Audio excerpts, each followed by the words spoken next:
Je voulais aujourd'hui aborder une thématique intéressante qui s'appelle savoir parler de ses talents et comment gérer ses talents. Alors, c'est vraiment un sujet délicat parce que moi je l'ai vécu et il y a eu pas mal de vies. J'ai été, vous savez, j'étais dans le consulting en stratégie, j'ai été danseur hip-hop, j'ai été coach en séduction, et je suis maintenant vidéaste, j'étais présentateur. Bon, c'est un sujet très difficile.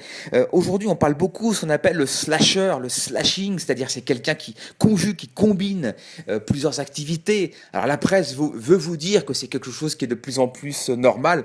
Pas du tout, hein. En France, on est une société de, comme dirait Frédéric Delavier, à la fois de caste, j'aimerais dire de case. La société excelle. La France est une société excelle où chacun a sa case. Il n'est pas normal qu'un ingénieur soit, par exemple, à côté caviste ou, je sais pas, un électricien soit à côté pilote d'hélicoptère. C'est impossible et pourtant c'est possible. Moi par exemple à une époque ça m'a valu pas mal de problèmes et j'en parle surtout pour les plus jeunes aujourd'hui. Quand je disais que je travaillais dans le consulting dans une boîte de conseil en stratégique, à côté j'étais dans sur hip-hop, c'était tout un cinéma. Il fallait voir ce que ça pouvait engendrer chez les gens, à la fois d'inquiétude parce qu'on a le sentiment que vous trahissez un petit peu indirectement la société. Les gens, vous savez, sont parfois très bêtes et très jaloux. Voilà.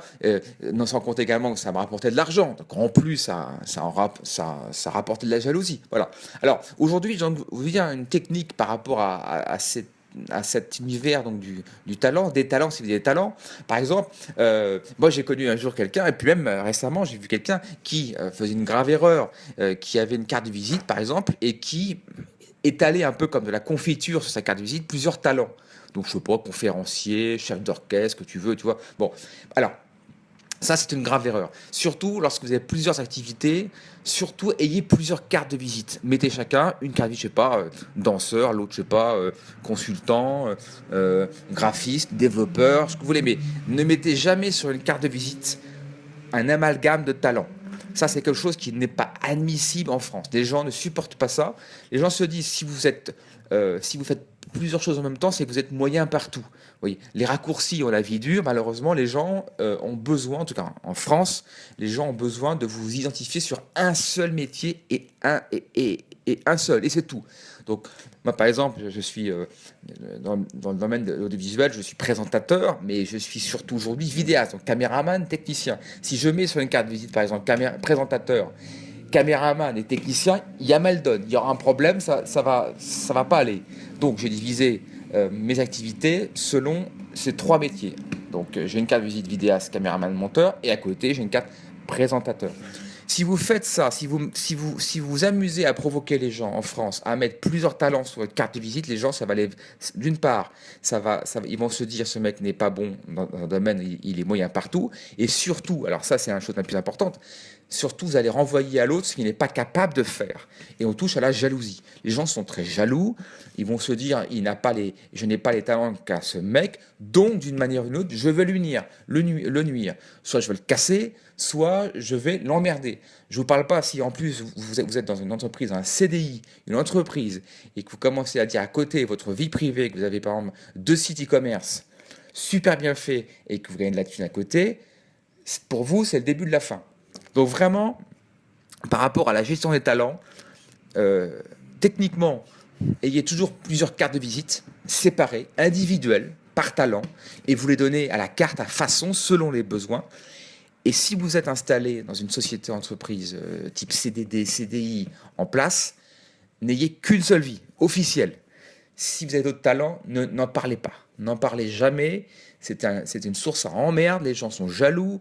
Ils vont croire que si vous faites d'autres choses à côté, c'est que vous emmerdez dans la boîte et que vous les trahissez, ou qu'en plus vous faites de l'argent, ça va créer de l'envie. Voilà. On est une société française, très conventionnelle. On n'est pas du tout à l'époque du slashing comme ils pensent le dire, c'est-à-dire comme en Angleterre où on a plusieurs, en Allemagne où on a plusieurs activités, plusieurs métiers.